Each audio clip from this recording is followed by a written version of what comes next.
Muchísimas gracias por estar siempre con nosotros. Bienvenidos a este espacio que es uno de los que todos los días lo esperan muchos hondureños.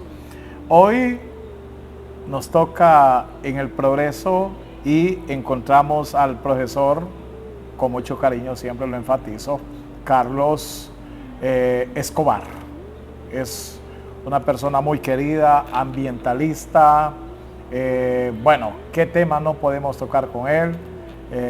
Y la verdad que este espacio, profesor, bienvenido. Gracias, Gracias de verdad por aceptar nuestra invitación. No, ya más bien para mí es un privilegio, para mi familia es un privilegio que nos tomen en cuenta, ¿verdad?, como ciudadanos de la ciudad del Progreso, y que siempre estaremos agradecidos con ustedes como periodistas. Idealmente con ustedes hemos tenido una amistad, igual que con otros periodistas como Marco Matamoros, Sí. La compañera Madeline Coca fue incluso mi alumna. Cindy Salgado. ¿Verdad? Tenemos una buena amistad, sí, con el personero de esta empresa televisiva, con Juan, ¿verdad? Ya hace mucho tiempo. Trabajamos incluso en la parte del Mitch, fui parte del equipo de él. Y siempre nos mantiene una buena relación, ¿verdad? Porque estamos incluso apoyando la parte de la asesoría en lo que es la Cámara de Comercio. Bueno, ¿qué no puedo preguntarle al profesor Carlos Escobar? Hay muchas cosas, pero sí, entre ellas, lo que siempre muchos se han de preguntar, ¿de dónde es el profesor Carlos Escobar? Yo soy de San Nicolás Copán. San Nicolás, ¿verdad? Copán. Lo que pasa es que hay dos etapas por qué yo me quedo en Progreso. Sí, a ver si nos cuenta. Uno es que ya aparte de unas tías y una abuela se vinieron para acá, se dedicaban a la elaboración de puros de masticar. Y cuando tenía alrededor de unos 3, 4 años, mi mamá viene a Progreso, específicamente donde era la casa de los Mendozas, Israel Mendoza, el curita que le dicen. Ahí había una señora de nombre Lastenia y su esposo le decían Don Ticho. Entonces ahí trabajaba mi abuela, mi mamá y mi tía elaborando puros. Pero luego, cuando ya llegamos a la edad de 6 años, regresamos a San Nicolás de Copán, comienzo la escuela, y ya cuando voy a 5º grado, se presenta un tío que vivía en los campos bananeros, estaba en Monterrey asignado, y dice que me venga con él para que yo pueda estudiar, terminar la primaria y estudiar, porque la situación económica de la familia era muy crítica. Sí, sí. Yo solo vivía con mi mamá y tenía un hermano, pero mi hermano vivía con otra familia, que era donde nosotros pasábamos el resto del día, y que mi mamá trabajaba ahí, elaborando puro. Pues nos venimos y en solo 5 días estuve en Monterrey porque lo trasladaron para Fincacop. Ahí entro a la escuela, mi profesor era Elpidio Matute, que lo mataron ahí. Sí. Y quedamos en manos del profesor Miguel Ángel Barahona, que de Dios goce, ¿verdad? Fue mi profesor en 5º y 6º grado. Seguimos, pero vemos que mi tío no me daba ninguna opción para seguir estudiando, que era una de las intenciones que yo tenía, sí, para poder prosperar. Y llamo a mi mamá y le digo, yo no le decía mamá, sino que Luisa, si no me vienes a traer, yo me voy a pie. Pues vino, nos vamos, estuvimos otro año en San Nicolás de Copán. Nos regresamos a Progreso ya en 1972. Mi mamá cae enferma, muere ese año. Sí, qué barbaridad. En ese entonces pues yo me dedicaba a la parte de la construcción. ¿Cuántos años tenía ahí, profe? Tenía 14, iba por cumplir 15 años, 15. ¿Verdad? Trabajaba como ayudante de albañilería. Sí. Con la familia, con el señor Francisco Gallo, que ya murió, con un salario que bueno, antes nosotros podíamos sobrevivir, sí, ¿verdad? Ganaba un lempira diario, sí, de 6:30 a 5 de la tarde. Pero la 6:30 vida de la mañana a 5 de la tarde. Pero la vida es así, ¿verdad? Sí. Y ya empecé a trabajar como ayudante de albañiles, entonces ya me pagaban 15 lempiras a la semana. Y fuimos, sí, en ese entonces los albañiles a uno no le prestaban las herramientas, solo para que las lavara. Entonces yo le dije, ¿puedo empezar a tirar mezcla ahí? No, me decía, compra tu cuchara. Bueno, pasó así y empezamos a comprar herramientas, ¿verdad? Y por el interés. Pero luego a mí no me daba el salario para poder estudiar. No podía pagar 18 lempiras. Y yo me voy al ejército. Pero ya prácticamente radicado en la Ciudad del Progreso. Sí. Entonces, en ese tiempo era cuando reclutaban, profesor. Sí, mire. Pero usted lo hizo por voluntad propia. Bueno, esa era la decisión cuando yo, como yo quedé con mi abuela, ¿va? Ya murió también. Yo le dije que yo me iba a ir al ejército porque quería estudiar. Sí. Y bueno, en un montón de ocasiones me había zafado, ¿verdad? Porque ponían los camiones en los billares, yo para poder ajustar para la comida me iba al billar. Y como vulgarmente decíamos, busquemos los patos. Y jugábamos de 20 centavos bajo la banda. A veces que me ganaba 1 lempira, 2 lempiras y le daba al coime, porque el coime me daba para que yo pusiera al Moncho, recuerdo que Ramón se llamaba, y quien era el del billar, que era el billar de los goles, era donde está Versalles, ahí. Sí, sí. Era el Rigo, no recuerdo, el Rigo creo que era apellido Lazo, porque el papá era apellido, Don Quicho apellido Lazo, hermano de Adriana que trabajaba en los juzgados. Y así la pasábamos, ¿verdad? Pero había que zafarse de los militares. En esa ocasión, cuando yo decido ir al ejército, yo acababa de terminar un mueble aquí donde Pasito Gámez, de la profesora Fidelina, donde está la placita Gámez. Sí, me contrataron para que les hiciera un mueble de cocina enchapado con cerámica. Pues lo terminé y voy con la bolsita de herramientas, ¿verdad? Para la casa. Yo vivía en un cuartito que, bueno, es más grande este espacio, ¿verdad? Ahí vivíamos 3. Porque no daba la finanza. Y cuando voy ahí por la casa del finado Chapín, yo vivía a la vuelta. Miro, o sea, levanto la cabeza y miro que vienen unos soldados, unos verde olivos, ¿verdad? Y traen a unos con las camisas amarradas. Sí. Y miro hacia atrás, vienen otros como a 3 cuadras. Dije yo, aquí tengo que zafarme. Cuando llego a la esquina, miro que se meten a una casa, va a sacar a una gente ahí por de Chito Gutiérrez. Digo yo, soplo, porque del lado de la colonia venía 3 militares, no traían nada. Soplo, agarro la bolsita de herramientas, el serrucho, ¡pum!, la tiré. Tanto era el miedo que me salté el primer cerco sin tocarlo. Pero ya en el segundo me agarré. Y se me rayaron la mano y un montón de sangre. Y fue cuando le dije a mi abuela, me voy para el ejército.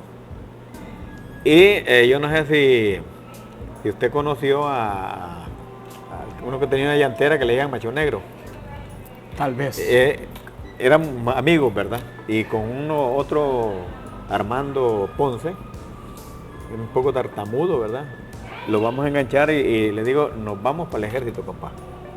Y con esa tartamudo, yo no me quiero ir. Vámonos, hombre. Resulta que nos vamos a presentar a la zona. A Armando Ponce y a mí nos mandan para Zambrano. Al finado lo mandan para el 4º batallón. Y allá pues se dio la oportunidad. A veces uno tiene que mentir por necesidad. Sí. Pero mentiras que van a ayudar a otros. Y recuerdo que me dijo el oficial Rodolfo Interiano Portillo, que es copaneco, me dijo, Chino, ¿por qué veniste vos al ejército? Quiero estudiar. Y entonces me dijo, fíjate que me han dado una buena clave. Voy a hablar con el coronel. En ese momento estaba Juan Ramón Molina Cisnero como comandante del 1er batallón de infantería, con aquel frío tremendo allá en Zambrano, ¿va? Y fue y le dijo que había que abrir el colegio porque había gente que necesitaba estudiar, pero que también había que ayudarle a la gente de la comunidad. Y así nace el Instituto General Alfonso Flores Guerra de Zambrano, ¿verdad? Entonces era crítico en esos momentos porque lo sacaban de las casas. Sí, sí, un tiempo bastante difícil, ¿verdad? Ahora, usted está en el ejército, acude a la universidad. Comienzo a estudiar el ciclo. Yo solo iba de sexto grado. Sí, de sexto grado, ciclo. Sí. Allá hago parte del tercer curso y me vengo para Progreso, ¿verdad? Porque ahí estaba radicado. Y comienzo a estudiar en el Instituto Departamental de Pruebas. Ya podía pagar los 18 lempiras. Como siempre he tenido habilidades matemáticas, la misma necesidad lo obliga a uno a esforzarse. Me daba clases el profesor Gilberto Mansor y decía que por qué tan rápido le entregaba los exámenes. 15, 20 minutos y los exámenes de matemáticas yo los entregaba. Y ¿tenés 100? Cuando ya vamos a terminar el año, me dice, ¿te gustaría estudiar bachillerato en ciencias y letras? Le digo, lo que me caiga para mí es ganancia. No tengo capacidad económica. Usted siempre sabía eso, ¿verdad, sí. profesor? Entonces, me dice, yo soy amigo del padre Patricio Güey. Me dan los papeles, yo te voy a ir a conseguir beca. Pues fue. Y el primero que encontró fue al licenciado Miguel Barahona, que era el orientador en el San José, y le dijo, no, ese hipote yo lo conozco. Vamos a luchar porque le den la beca. Entonces yo comienzo a estudiar en el San José, en la jornada nocturna. Ahí me hago bachiller. Creo que del grupo fui el único que no saqué nunca una plazada ni en periodos.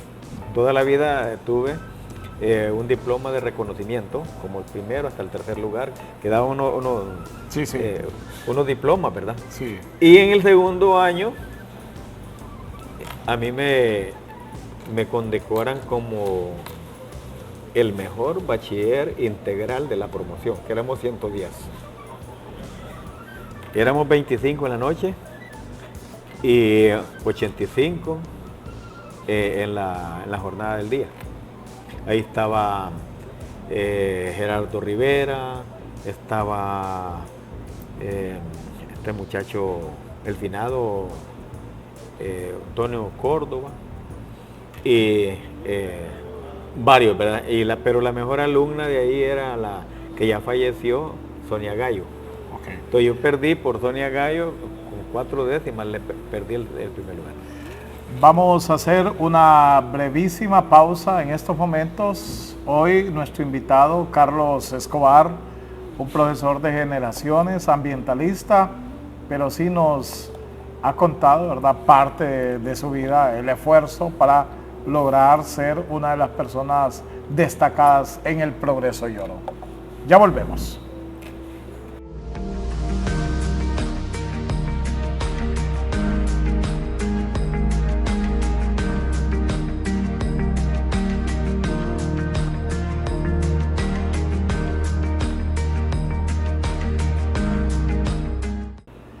Gracias de verdad, hoy pues con esta invitación especial aquí con el profesor Carlos Escobar. Platicaríamos de muchas cosas, pero no nos va a ajustar el tiempo. Presiento que para estar extendiéndonos aquí con tanto de lo que sabe el profesor, es para unas 4 horas, es un programa de 4 horas. Profesor, lo de la ambientalista. Cuando yo estoy en la radio, recuerdo que ya su nombre volaba como para temas ambientales. Ingresamos a Teleprogreso, recuerdo, y cuando se hablaban de temas forestales o temas ambientales, decían el primero y la persona idónea para esa entrevista es el profesor Carlos Escobar. ¿Cómo llega a ser usted este tipo de persona? Bueno, uno es que tienes que conocerte a ti mismo. Sí. Amar la naturaleza. Yo recuerdo cuando era niño me ganaba la vida alando leña seca. Y siempre cuidaba la parte de la vida silvestre, especialmente las aves. Yo estudio ciencias naturales. Después de mi bachillerato en ciencias y letras, yo comienzo a estudiar bachillerato en matemáticas en la Universidad Nacional Autónoma de Honduras. Pero cuando llevo alrededor de 22 asignaturas cursadas, mi profesor de física, química y biología hasta cierto grado en San José, el profesor Ronnie Carracchioli, al cual le un saludo Sí. y un abrazo a la distancia, me dijo, pasate a la superior y estudia naturales porque yo te voy a traer al San José. Y así fue, me cambié, terminé mi profesorado en ciencias naturales, pero yo ya empiezo a recibir formación ambiental y empiezo a dar lo que yo siempre soñé. Sí. Me convierto en el primer coordinador del COPEN y soy el primero en llevar a los maestros de educación primaria a la finca del finado Oscar Rubí. Sí. Ahí les dimos una capacitación. Luego, En la botánica, ¿verdad? Clínica, no, en la ecológica, finca. Ecológica. Ok.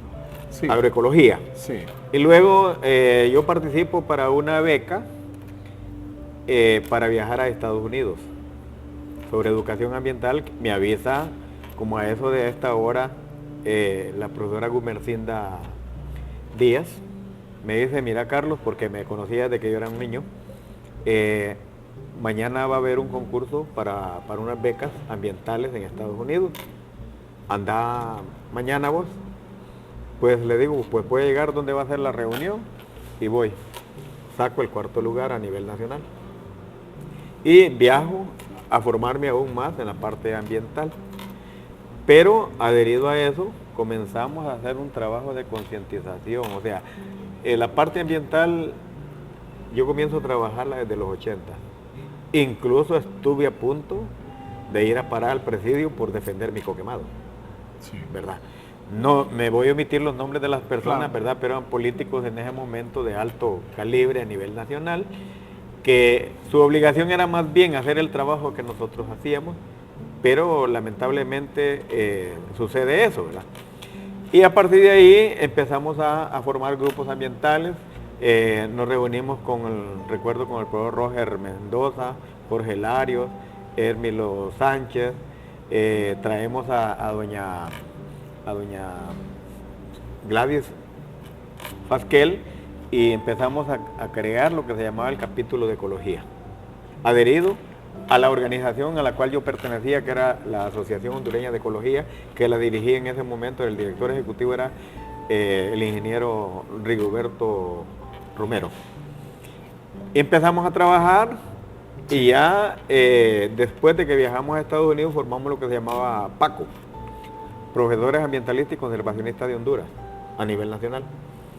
Y luego empezamos a trabajar con lo que es la creación de la Fundación Ecológica Mi Coquemado. Y empezamos Ahí es donde nace esta fundación. Ahí nace, en 1994, ¿verdad? Después Sí. Pero no le daban el trámite requerido, sino que hasta en el agosto del 2008 Que la personería se consigue jurídica. la personería jurídica, imagínense. Sí. Entonces, eso siempre ha sido una vocación de servicio, porque como docentes tenemos un compromiso con el país, un compromiso con el mundo, un compromiso con la humanidad. Ahora, yo quiero involucrarme más a esto porque el tiempo se nos acorta. ¿No le dio temor alguno a usted meterse a este camino? Porque si bien es cierto, muchos analistas dicen que ser un ambientalista en este país o en estos países que están en vía de desarrollo puede ser peligroso, y lo hemos visto con los asesinatos, profesor. Da miedo. Sí. Pero el problema es que alguien tiene que hacer las cosas. Y ahora vemos, ¿verdad?, que ha habido un cambio, porque hay muchas personas que ya tienen en su mente protestar por la situación ambiental. por los problemas ambientales que genera la misma población. Y le voy a contar, por ejemplo, nosotros en el gobierno del 94, del 90 al 94, nosotros nos opusimos a la creación de una generadora eléctrica a través de material radioactivo. Y se paró eso, ¿verdad? Y estábamos tocando intereses grandes, pero sí. Yo creo que todo depende de cómo lo tome, cómo lo haga para generar, pero le decía, en el 93, mi compañero, el finado Mario Mendoza, Armando Guerrero y yo estuvimos a punto de ir a pagar al presidio por defender lo que era Mico Quemado. Bueno, qué importante la entrevista aquí con el profesor Carlos Escobar. Ahora, usted ha sido también una de las personas que, porque aquí hay que hablar más de usted y me parece el tema de la política. ¿Le ha interesado a usted el tema de la política? ¿Le ha interesado esta parte, profesor? La verdad que no, porque hay una situación. Sí. ¿Lo han llamado a usted? En 4 ocasiones a mí me han propuesto ser candidato a alcalde. Sí. Solo esas veces. Sí. La última vez fue cuando apareció el PAC. Me llamaron de Tegucigalpa, me dijo el abogado José Antonio Ávila, que lo conocía acá, que fue el quien nos ayudó para la personería jurídica de la Fundación Ecológica Mico Quemado. Me dice, Tigre, acabo de hablar con el ingeniero. ¿Cuál ingeniero? Le dije yo. Con Salvador, me dije, para que usted sea el candidato a alcalde por la Gente del Progreso, por el PAC. Le digo, abogado, le digo, lo siento, porque yo no quiero inscribirme en esas cuestiones. Aquí le digo, las personas honestas no caben, ¿verdad? Aquí hay que tener un rosario de anomalías, le digo, para poder encajar. La otra situación, le digo, cuando usted es candidato a algo, su primer enemigo es el vecino, le digo. Porque como usted no tiene nada, cree que va a ir a saquear las arcas. Sin embargo, le digo, no podemos obviar, ni podemos matar o satanizarle a todos los políticos. Hay políticos que son buenas personas y que buscan lo mejor, lo que pasa es que no los dejan hacer nada, ¿verdad? Entonces a mí casi nunca me ha interesado, mi familia tampoco me dijo no entres en eso. De los valores, ¿qué puede decir, don profesor? Bueno, tratamos de ser, no es que somos. Sí. ¿Verdad? ¿Cómo los ve a usted actualmente, los valores humanos? Mire, se ha perdido el humanismo. Recuerdo que antes su vecino era como su hermano. Su vecino estaba pendiente de su familia. Ahora, al vecino usted ni lo conoce. Hay serios problemas porque la sociedad nos ha metido en una situación donde no hay respeto para nada. Y usted lo puede ver, a las personas mayores muy poco nos respetan. Sí. Incluso en las instituciones, usted va a ver que no le dan lo que establece la ley, porque nuestro país es un país de leyes, pero sin aplicación correcta.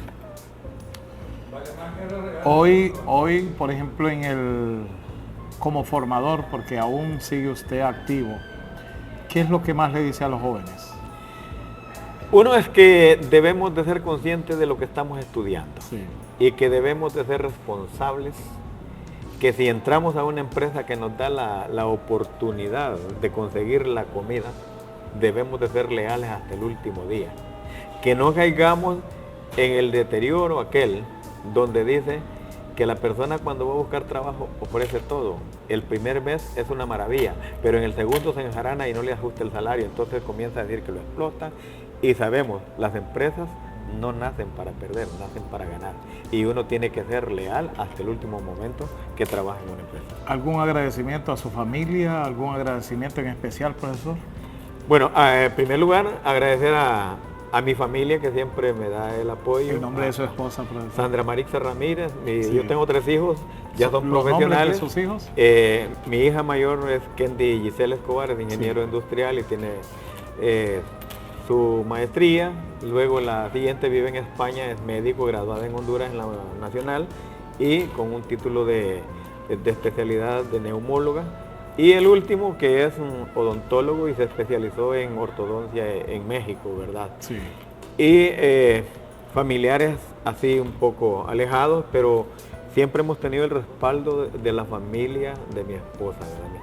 Y conservamos esa amistad, ese apoyo. Y a los amigos, ¿verdad? Que siempre han estado en todas las facetas de nuestras vidas, a ustedes como medios de comunicación que nos abren las puertas, que nos piden consejos, que nos piden entrevistas y que siempre nos va a guardar una amistad, ¿verdad? Para la eternidad hasta donde Dios nos dé la vida. Un mensaje de unos 30 segundos, profesor. Solicitarle, ¿verdad? O pedirle a la población que piense en lo que es la naturaleza.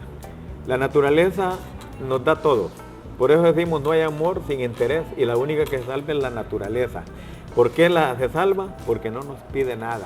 Recordemos que nosotros somos parte de ella, somos creación divina y que por lo tanto debemos de luchar por tener un ambiente sano y una sostenibilidad para el futuro de las siguientes generaciones. Muchísimas gracias, profesor Carlos, que siempre nos da esa palabra. Honestamente ha sido muy especial. Yo honestamente me siento muy orgulloso. Él fue también parte de mi formación, porque sí tengo que decirlo. Y al saber que me tocaba entrevistarlo, pues me sentí muy alegre que me haya dicho tengo tiempo, porque una persona muy ocupada, pero nos ha contado parte de su vida. Me gustó tanto que se extendiera en hablar de lo que hoy se ha perdido, los valores, también su formación, cómo fue y él cómo ha escalado y hoy pues es una persona muy profesional. Gracias, profesor Carlos Escobar. Gracias a usted, Pedrito, gracias compañero y a todo el equipo de Telepaís. Sí, gracias. Gracias. Personaje del día, como siempre, por Telepaís.